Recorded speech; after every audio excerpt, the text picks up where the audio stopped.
$1991ರಲ್ಲಿ ಭಾರತದ ವಿದೇಶಿ ವಿನಿಮಯ ಮೀಸಲು ಕೇವಲ $1.1 ಬಿಲಿಯನ್ ಕುಸಿದಿತ್ತು. ಇದರರ್ಥ ದೇಶದಲ್ಲಿ ಎಣ್ಣೆ ಮತ್ತು ಔಷಧಗಳಂತಹ ಅತ್ಯವಶ್ಯಕ ವಸ್ತುಗಳನ್ನು ಆಮದು ಮಾಡಿಕೊಳ್ಳಲು ಕೇವಲ 3 ವಾರಗಳಿಗೆ ಮಾತ್ರ ಸಾಕಾಗುವಷ್ಟು ಹಣವಿತ್ತು.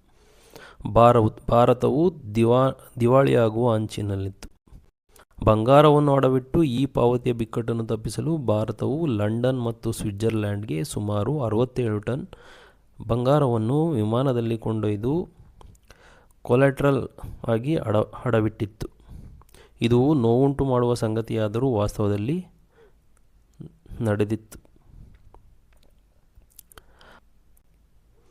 ದೇಶದಲ್ಲಿ ಹಣದುಬ್ಬರ 13% ದಾಟಿತ್ತು. ಭಾರತದ ಕ್ರೆಡಿಟ್ ರೇಟಿಂಗ್ ಸ್ಥಿತಿ ಅಧೋಗತಿಗೆ ಕುಸಿದಿತ್ತು. ಇಡೀ ಜಗತ್ತು ಭಾರತವನ್ನು ಮುಳುಗುತ್ತಿರುವ ಹಡಗು ಎಂದು ಭಾವಿಸಿತ್ತು.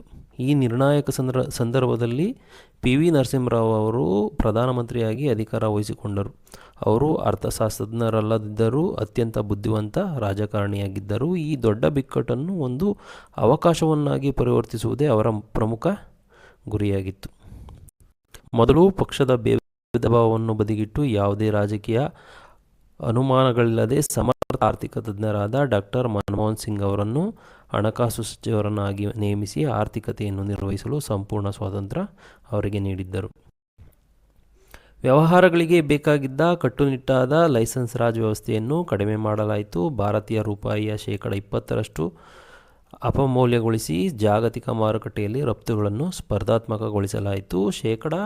300ರವರೆಗೆ ಇದ್ದ ಆಮದು ಸುಂಕಗಳನ್ನು ಕಡಿಮೆ ಮಾಡಲಾಯಿತು. ವಿದೇಶಿ ನೇರ ಹೂಡಿಕೆ ಮಿತಿಯನ್ನು 40ರಿಂದ 51ಕ್ಕೆ ಏರಿಸಲಾಯಿತು. ಸರ್ಕಾರದ ಅಧೀನದಲ್ಲಿದ್ದ 17 ಕೈಗಾರಿಕಾ ಕ್ಷೇತ್ರಗಳನ್ನು ಕೇವಲ 3ಕ್ಕೆ ಇಳಿಸಿ ಉಳಿದವುಗಳನ್ನು ಖಾಸಗೀಕರಣಗೊಳಿಸಲಾಯಿತು.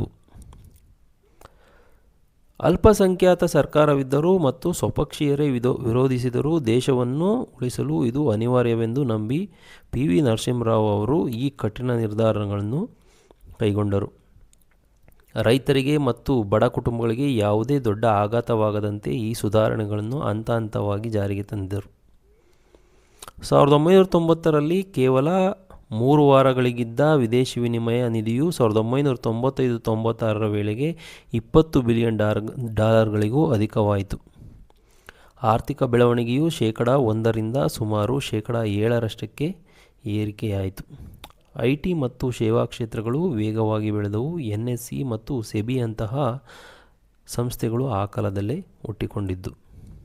ಇಂದು ಭಾರತವು ವಿಶ್ವದ ಅಗ್ರ ಆರ್ಥಿಕತೆಗಳಲ್ಲಿ ಒಂದಾಗಿರಲು 1991ರಲ್ಲಿ ಆ ಧೀಮಂತ ನಾಯಕ ತೋರಿದ ರಾಜಕೀಯ ಧೈರ್ಯವೇ ಕಾರಣ.